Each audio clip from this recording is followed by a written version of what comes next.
Shero आधुनिक Japan का एक औसत वेतनभोगी था। एक बेचैन जिंदगी जी रहा था जहाँ हर दिन उसकी दिनचर्या एक जैसी होती थी और हमेशा कुछ और पाने की चाहत रहती थी। हर सुबह वो उठता और बस से ऑफिस जाता, देर शाम तक काम करता और फिर अपने गंदे अपार्टमेंट में वापस लौट जाता जहाँ वो अपनी बाकी समय टिकट्रॉन ब्रेन रोक रहे देखता रहता था। वो हमेशा अपनी जिंदगी से कुछ और पाना चाहता था और आखिरकार उसकी ख्वाहिशें पूरी हो गई। एक रात जब वो उठा तो उसने खुद को एक सफेद चिन्ह में पाया जहाँ कुछ भी करने को नहीं था देखा। उसकी नजरें जल्दी केंद्रित हो जाती और उसे पता चलता है कि वो एक सफेद बालों के वाले के पॉप आइडियल के सामने बैठा है जो दावा करता है कि वो स्वयं भगवान है। हालांकि हीरो कोई 13 साल का लड़का नहीं है, जिसलिए वो बिना प्रभावित हुए वही बैठा रहता है और पूछता है कि वो वास्तव में कहाँ है। कि पॉप भगवान बताते कि हीरो की मृत्यु हो चुकी है और वो इस समय एक ऐसे अधर में है जहाँ उसकी आत्मा हमेशा के लिए लुप्त होने वाली है, लेकिन भगवान उसे एक विकल्प देने को तैयार होते हैं। भगवान बताते थे अगर वो चाहे तो उसे मेटियस नामक का एक अलग काल्पनिक दुनिया में भेज सकते हैं जहाँ वो अपनी जिंदगी को किसी भी तरह से दोबारा जी सकता है। यह बात शीरो के ध्यान तुरंत खींचती है, जिसे लगा कि ये एक सपना सच हो गया। देवता तुरंत एक क्लिपबोर्ड निकालते और उन विशेष कौशलों को लिखना शुरू कर देते हैं जिन्हें वो हीरो में समाप्त करना चाहते थे और जल्दी समय समाप्त हो जाता है। शीरो को मेडियस की काल्पनिक दुनिया में भेजा दिया जाता है। जब शीरो फिर से जागता है तो वो खुद को एक जंगल के बीच में पाता है और जीवन में दूसरा मौका मिलने की संभावना से बहुत खुश होता है। वो तुरंत उठता है और शुरू करता है दुनिया की खोज करते हुए। वो जल्दी जंगल से बाहर निकल जाता है जहाँ से उसे कुछ दूरी पर एक छोटा सा गांव दिखाई देता है। वो तुरंत देखना चाहता था कि वो उसे क्या क्या शानदार चीजें मिल सकती है, लेकिन वो सोचते है कि अगर वो बिना पैसे के वहाँ पहुंच गया तो लोग उसे धोखेबाज समझेंगे और उसे खाने को भी नहीं देंगे। अचानक उसे भगवान की कई बात याद आती है। उसकी टोल लेने की क्षमता बढ़ जाएगी जिसके इस्तेमाल वो महंगी चीजें और सामग्री ढूंढने और उनकी अच्छी कीमत पर बेचने में कर सकता है। एक छड़ी लेकर आत्मविश्वास से खड़ा हो जाता है, अपने हाथ हिलाता है और जादू को सक्रिय करने के लिए चिल्लाता है, लेकिन उससे एहसास होता है कि कुछ हुआ है कि नहीं। ये उसे डराता है और सोचता है कि क्या भगवान ने उसे धोखा दिया, लेकिन जल्दी ही उसे पता चलता है कि वो इसके लिए सही शब्द का इस्तेमाल नहीं कर रहा था। जब वो शब्द खोज का इस्तेमाल करता है तो उसके स्काउटिंग जादू सक्रिय हो जाती है और उसे जंगल में हर एक संग्रहणीय वस्तु का स्थान तुरंत दिखाई देता है। उसे एहसास होता है कि यह क्षमता वाकई बहुत काम की और फिर वो अपनी एक और क्षमता इस्तेमाल करने की कोशिश करता है जिससे उसे विशेष वस्तु के बारे में और जानकारी मिल सके। वस्तु यह शब्द का संयोजन आजमाता है, तभी अन्य शब्द स्कैन उसकी क्षमताओं को सक्रिय करता है और उन्हें उन चीजों के प्रकार के बारे में अधिक जानकारी मिल जाती है जिन्हें वो इकट्ठा कर सकता है। जैसे आप बुफे में रहते हैं, शुरू यार कोई चीज को उठाता है और उनके स्तरों को विश्लेषण करता है, फिर उसे अपने साइड बैग में रख लेता है जो जादू भी है और उसे बिना किसी अतिरिक्त शुल्क के ज्यादा से ज्यादा सामान रखने की सुविधा देता है। अपने टोट बैंक में सभी सामग्री सुरक्षित रूप से इकट्ठा करने के बाद वो आगे बढ़ने का फैसला करता है।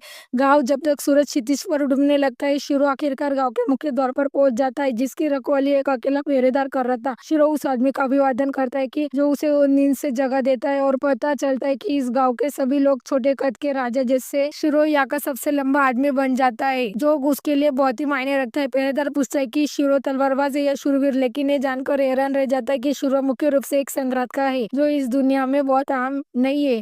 पहरेदार शीरो के लिए दरवाजा खोलता है और उसे गांव के केंद्र के मुख्य दुकान ढूंढने को कहता है जहाँ आमतौर पर इस तरह का सामान मिलता है। शीरो शांत गांव में प्रवेश करता है और चौड़े रास्ते से आगे बढ़ता है जहाँ बहुत सारे ग्रामीण दूर से उसे घूर रहे थे, सोच रहे थे कि ये नया अजनबी कौन है। हालांकि शीरो मुख्य दुकान की ओर सीधा जाता है और अंधेरी दुकान में प्रवेश करता है।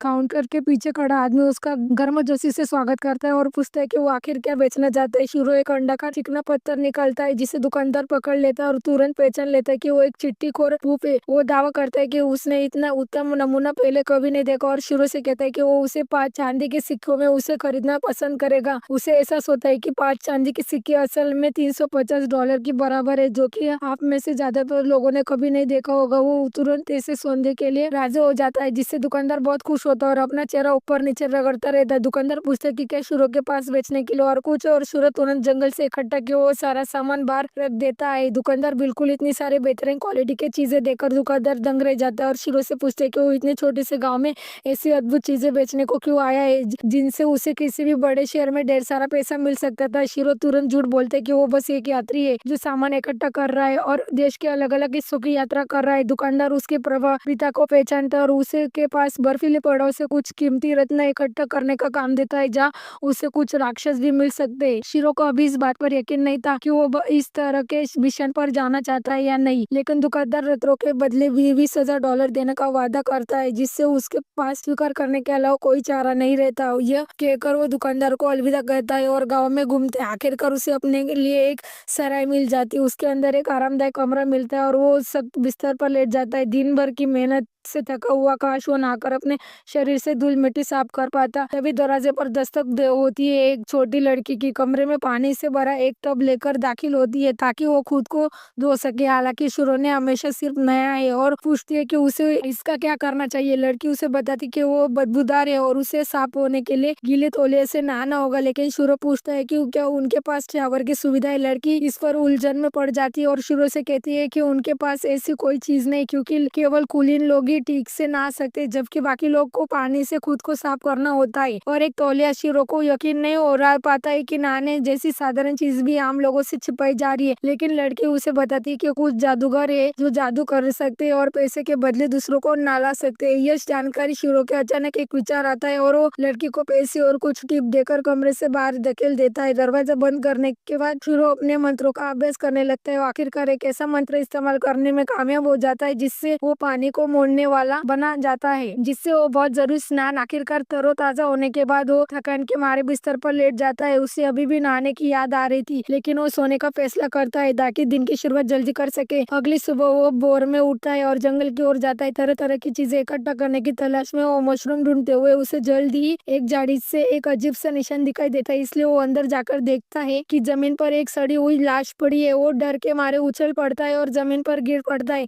सांस लेते हुए और अच्छी तरह देखने के लिए आगे बढ़ता है। वो समझ जाता है कि यह आदमी सुरक्षा कोर का एक सदस्य था जो कि राक्षस से लड़ते हुए मारा गया होगा। वो सोचता है कि क्या उसे इस जल इलाके से निकलना जाना चाहिए, लेकिन वो कुछ और ही फैसला करता है। वो शव को जमीन में गाड़ देता है और फिर अपनी तलवार को उससे गिरे हुए आदमी की कब्र पर शिलापट के रूप में रख देता है। यह काम निपटने के बाद वो रात का खाना बनाने का फैसला करता है और क्योंकि सूरज ढल रहा था वो पहले अपने चारों ओर एक जादुई घेरा बनाता है और फिर जमीन पर बैठकर एक खुली आग पर एक बर्तन में सैंडविच पकाते हुए, क्योंकि वो कोई बेवकूफ सैंडविच नहीं है इसलिए वो कुछ जंगली हरी सब्जियों और अपने पास मौजूद कुछ मांस से अपना खाना खुद बनाने का फैसला करता है। वो इन सामग्रियों को एक टूके बनाता है जो बेहद स्वादिष्ट बनता है। रात के अंत तक एक अच्छे नोट पर होता है। अगली सुबह उस भूता जंगल की ओर बढ़ता है जो पूरी तरह से सूखे हुए पेड़ों और गोरे से घिरा हुआ है, जिसे दिन के उजाले में भी देखना मुश्किल हो जाता है। वो देखने के लिए अपना प्रकाश जादू का इस्तेमाल करता है और जंगल के अंदर प्रवेश करता है, ये जानते हुए कि यह जगह ढेर सारे राक्षसों के लिए जानी जाती है। लेकिन जहाँ तक वो देख सकता है जंगल के अंदर कोई भी जीवित चीज मौजूद नहीं है। वो कुछ भी कीमती चीजें इकट्ठा को शुरू कर देता है और जल्दी वो उस जगह से थक जाता है और बाहर निकलने का फैसला करता है। उसे बाहर निकलने पर रोशनी दिखाई देती है और वो उसकी ओर दौड़ता है। यह नहीं जानता कि वो सीधे खतरनाक कगार की ओर भाग रहा है। वो गुफा के नीचे गिर जाता है और अगर उसकी तेज सोच न होती है तो वो निश्चित रूप से मर जाता है। वो नियंत्रण पाने के लिए उड़ान जादू का इस्तेमाल करता है और हवा में तैरने लगता है। वो जमीन को छूता है धीरे से और राहत की सांस लेता है। वो महसूस करते हुए मौत के कितने करीब आ गया था। अब ये चीजों को और गंभीरता से लेने और अधिक सावधान रहने का फैसला करता है। वो गुफा के अंदर फिर से अपने प्रकाश जादू का उपयोग करते हैं और उसे आश्चर्य होता है कि वो क्षेत्र विभिन्न प्रकार के अयस्कों से भरा हुआ है। वो जल्दी से एक छोटे हथौड़ा निकालता है और काम शुरू कर देता है। आसपास के चट्टानों से अयस्कों को छेनी से अलग करता है। जल्दी उसका थैला अच्छी मात्रा से अयस्क से भर जाता है। उसे कुछ दूरी पर एक अयस्क दिखाई देते हैं, लेकिन अचानक आए भूकंप ने उसे याद दिलाया कि वो ऐसा नहीं कर सकता या काफी समय बिताना है। इसलिए वो जल्दी से अपने अग्निगोलाकार जादू से चट्टान पर विस्फोट करता है ताकि अयस्क जल्दी से प्राप्त कर सके। उसकी खुशी के लिए यह अयस्क वही नकली अयस्क निकलता है जो दुकानदार चाहता है, इसलिए वो जल्दी से उसे जेब में रख लेता है। लेकिन एक और भूकंप आने के बाद भी आगे बढ़ने का फैसला करता है। थोड़ी देर बाद उसे सुरंग के अंत में एक नीली रोशनी आती दिखाई देती है, इसलिए वो उसका पीछा करता है। बीच में एक ऐसा रास्ता ढूंढता है जिसके बीच अब तक देखी गई है सबसे नीली झील है। वो जल्दी से चट्टानों के नीचे उतरकर उन्हें देखने लगता है। झील को ऐसे स्तर का जादुई पानी निकलता है यह तक कि सामने शानदार चीज है तो उसे मिली है, इसलिए वो तुरंत फैसला करता है कि उसे इसमें से कुछ अपने साथ ले जाना चाहिए। लेकिन वो सोचने लगता है कि क्या उसके पास पानी रखने लायक बड़ा कैंटीन है और क्या उसमें से रिसाव शुरू हो जाएगा। इससे पहले कि वो कुछ तय कर पाता गहराई से एक विशाल काला अजगर निकलता है।